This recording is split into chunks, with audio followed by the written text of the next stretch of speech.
शुरुआत एक game show से होती है। इस गेम में 11 मेंबर्स थे, जिनमें से 9 सिविलियन और 2 माफियाज थे। गेम सिंपल थी। सिविलियंस को माफियाज का पता चलाकर वोट करना था और उन्हें गेम से एलिमिनेट करना था, और माफियाज को सिविलियन होने का ड्रामा करके गेम के एंड तक अपने आप को बचाने की कोशिश करनी थी। इस दौरान अगर सिविलियन किसी सिविलियन को ही माफिया समझकर उनके खिलाफ वोट करके उन्हें एलिमिनेट कर देते, तो उस सिविलियन को फौरन भयानक सजा देने के बाद मार दिया जाता। इस गेम में हारने वाले की मौत असल होती थी। सब ये बात जानते थे, पर फिर भी इस गेम को खेलने के लिए आते थे, क्योंकि जीतने वाले को इतनी बड़ी रकम इनाम में मिलती थी कि उसकी जिंदगी बदल जाती। अब है जहाँ उसका सामना उसके सबसे बड़े डर से हो जाता है। यहाँ पर जंग चल रही थी। वो इस जंग में अपने सोल्जर्स को बचाने की और दुश्मनों को खत्म करने की कोशिश तो बहुत करता है, लेकिन दुश्मन उसके फौजियों के साथ साथ यहाँ उसे भी मार देते हैं। अब अगली बारी लोरा की थी। गेम मास्टर बताते हैं कि लोरा के पास सब कुछ था, एक हैप्पी फैमिली थी, पैसा था, लेकिन फिर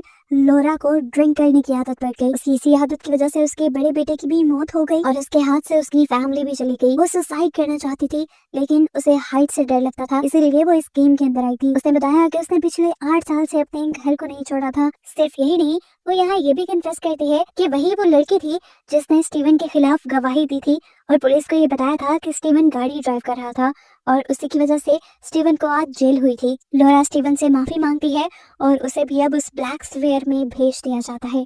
उस दुनिया में जाते ही दिखाया जाता है कि लोरा एक प्लेन में थी और प्लेन तेजी से एक तूफान की तरफ बढ़ रहा था। वो तूफान प्लेन को क्रैश करने लगा। आहिस्ता आहिस्ता करके प्लेन पूरा तबाह हो गया और उसमें लोरा की भी मौत हो गई। इसके बाद दोबारा वोटिंग शुरू होती है और इस मर्तबा सभी कॉन्स्टेंटीन के खिलाफ वोट करते हैं। पता चलता है कि पहली मर्तबा इन्होंने बिल्कुल सही चुना था। वो एक माफिया था और अब इनके चुनने की वजह से उसकी भी मौत हो जानी थी। उसे भी चेयर उठाकर ब्लैक स्फीयर में भेज दिया जाता है, जहाँ उसका सामना उसके डर से होता है। उसे बूढ़ा होने से डर लगता था और यहाँ पर उसे बूढ़ा करके बीमार करके मार दिया जाता है। जिसके बाद अब की बार वोटिंग होने पे सबने स्टीवन को एलिमिनेट कर दिया। स्टीवन की भी चेयर को उठाकर उस ब्लैक स्फीयर के अंदर भेज दिया जाता है, जहाँ उसे उसका सबसे बड़ा डर, सबसे बड़ा दुखी दिन दिखाया जाता है, जब आखिरी दिन वो आजादी से अपनी मॉम के साथ गुजार रहा था। लेकिन उसके दिल में दुख था, टेंशन थी।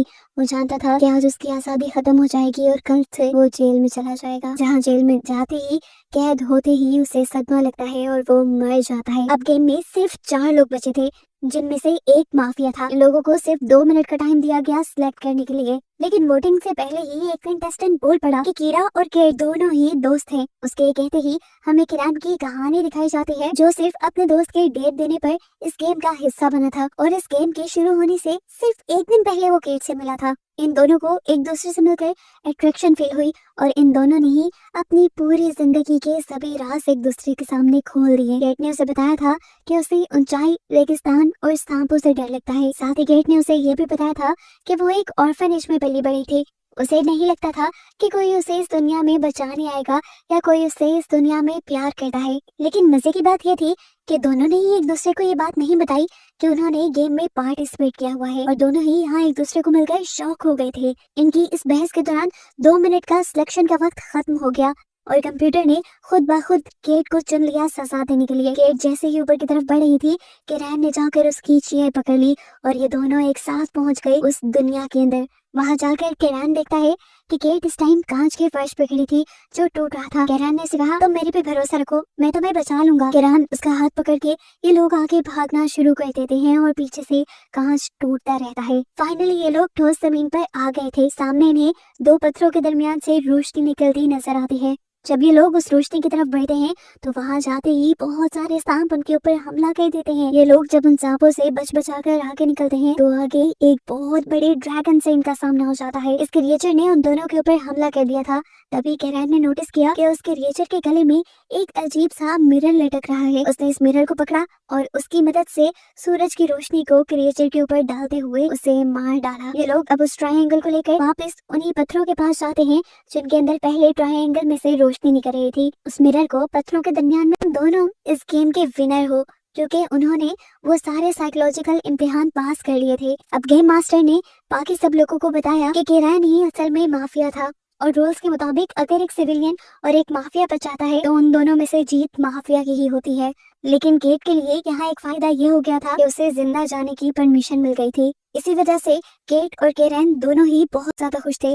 अब इनके पास पैसा भी था और जिंदगी भी थी। रियलिटी की दुनिया में आते ही इन्हें रिलैक्स और सेटिस्फाइड दिखाते हुए ये कहानी यहाँ खत्म